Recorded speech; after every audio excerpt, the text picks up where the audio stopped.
नमस्ते गणपतये त्वमेव प्रत्यक्षं तत्त्वमसि त्वमेव केवलं कर्तासि त्वमेव केवलं धर्तासि त्वमेव केवलं हर्तासि त्वमेव सर्वं खल्विदं ब्रह्मासि त्वं साक्षादात्मासि नित्यं त्रितं वच्मि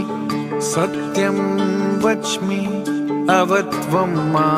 अवभक्तारम् अवश्रोतारम् अवदातारम् अवधातारम् अवानुचानमवशिष्यम् अवपश्चातात् अवं पुरस्तात् अवोत्तरात्तात् अवदक्षिणातात् अवचोर्ध्वातात् अवोदरात्तात्